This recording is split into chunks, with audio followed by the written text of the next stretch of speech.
चलिए शुरू करते हैं। After performing the above activities we can say that some materials are hard, lustrous, malleable, ductile, sonorous and good conductors of heat and electricity।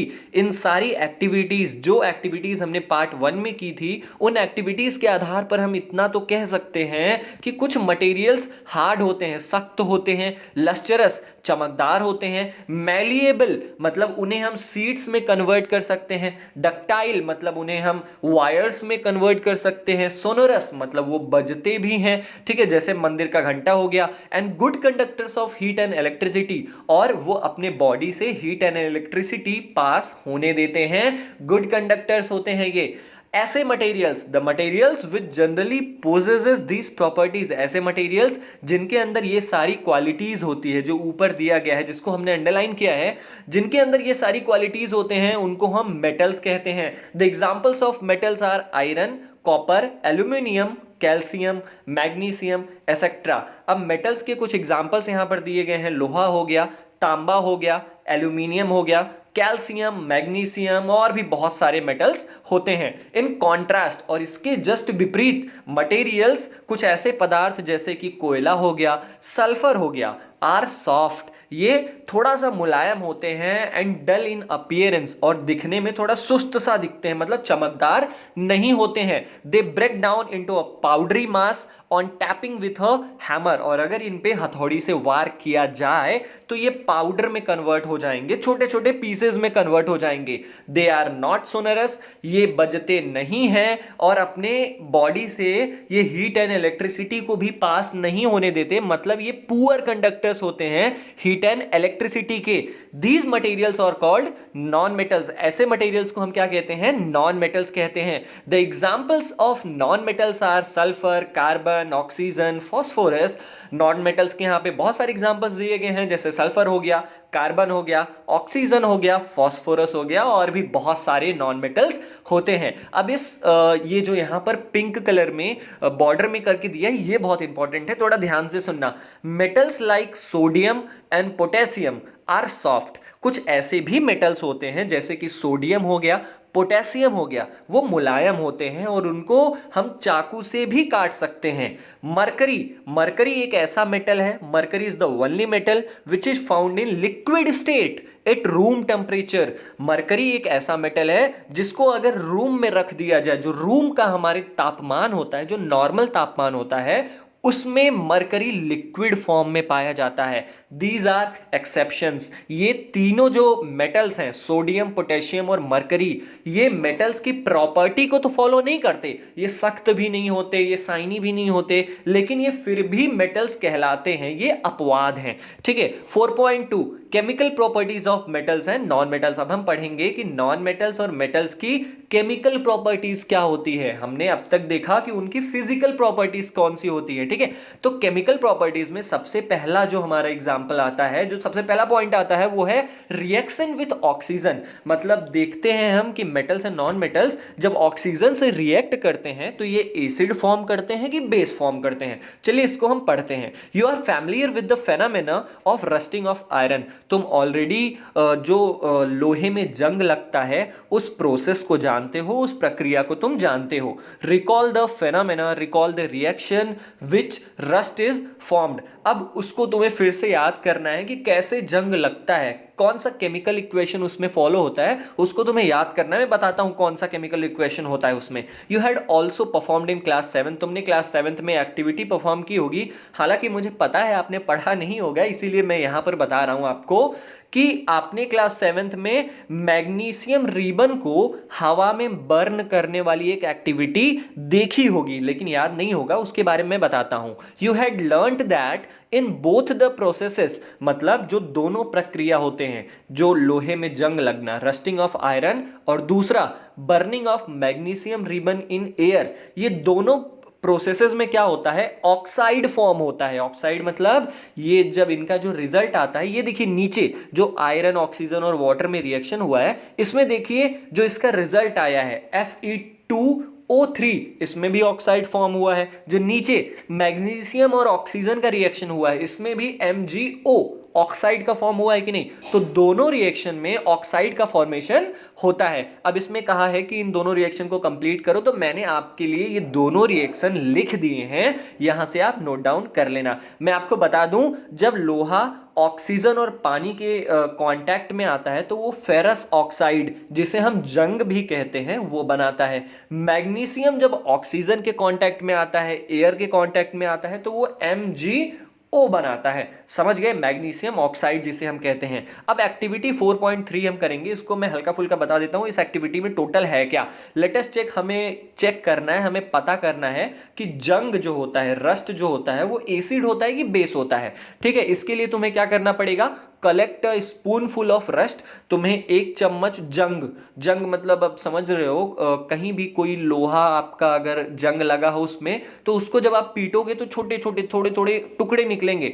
वैसे ही आपको एक चम्मच रस्ट मतलब कि जंग अपने चम्मच में लेना है। उसके बाद क्या करना है, थोड़ा सा पानी भी लेना है। क्या करना है, उसको एक बीकर में पहले रस्ट डालो, फिर पानी डालो। बीकर मतलब समझ रहे हो ना, ये जो लंबा वाला ये बीकर है, पहले तुम रस्ट डाल दो उसमें, फिर पानी डाल दो, उसको सेक करो। देखो हमें टेस्ट क्या करना है, टेस्ट द सॉल्यूशन। अब जो सॉल्यूशन बनता है किसका किसका, जंग का और पानी का, रस्ट का और वाटर का जो सॉल्यूशन बनता है, हमें चेक करना है रेड लिटमस पेपर से, कि लिटमस पेपर से एक्चुअली हमें चेक करना है कि वो एसिड है कि बेस है। तो मैं आपको बता दूं, जो जंग होता है अगर उसमें हम वाटर डाल देते हैं तो उसका जो सॉल्यूशन होता है ना, वो बेसिक आता है, मतलब बेस होता है, क्योंकि रेड लिटमस पेपर ब्लू में कन्वर्ट हो जाता है। जहां भी हमें ब्लू में आ जाए तो ब्लू का मतलब ही होता है बेस। ठीक है, और रेड का मतलब क्या होता है, एसिड। लाल घंटी खतरे का निशान होता है ना, वैसे ही रेड का मतलब एसिड। ठीक है, आगे चलते हैं हम।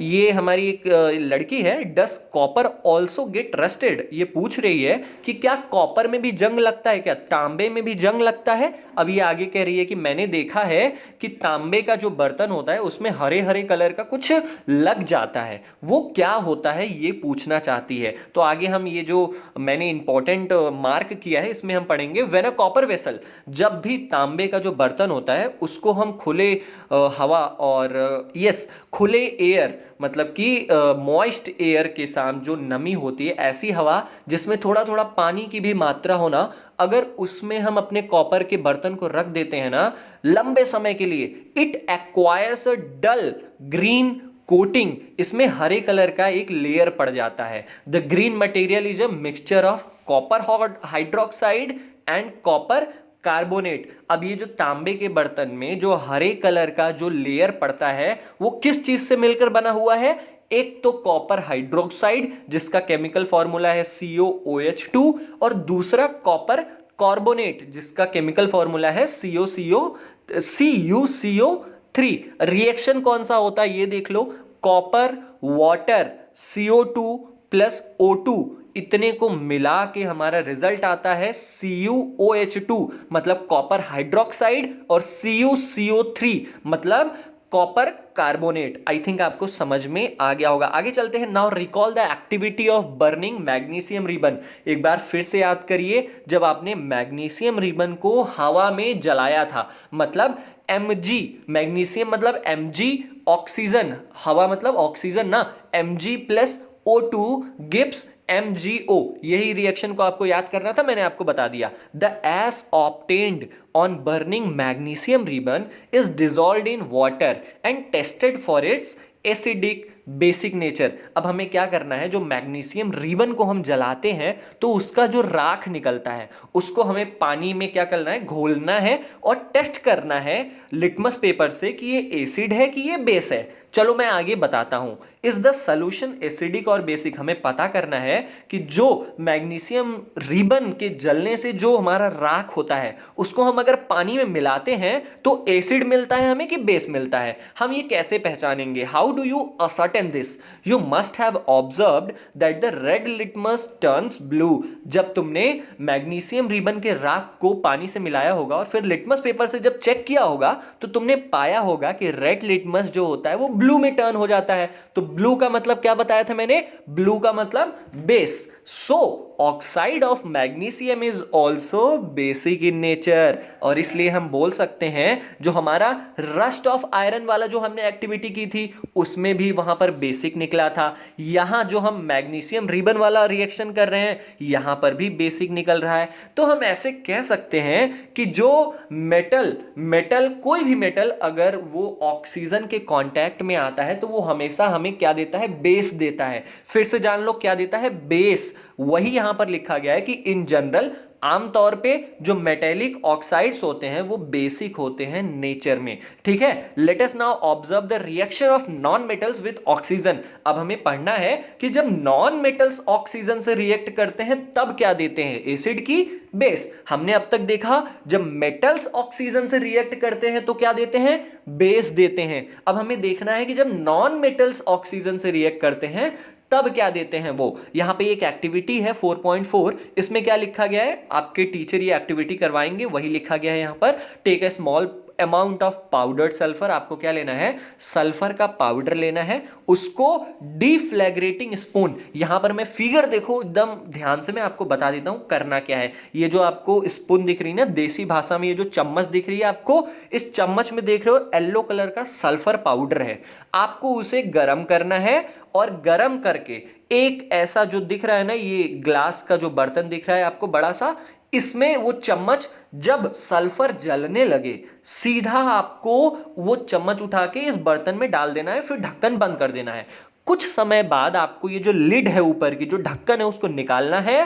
ढक्कन चेंज करना है, उसमें थोड़ा सा पानी मिलाना है. उसके बाद आपको क्या करना है? अब टेस्ट करो. अब आपको लिटमस पेपर उसमें डालना है और चेक करना है कि जो सल्फर और ऑक्सीजन का जो कॉम्बिनेशन है वो एसिड है कि बेस है. जब हम इसमें लिटमस पेपर डालेंगे ना तो हमें पता चलेगा ये तो एसिड है.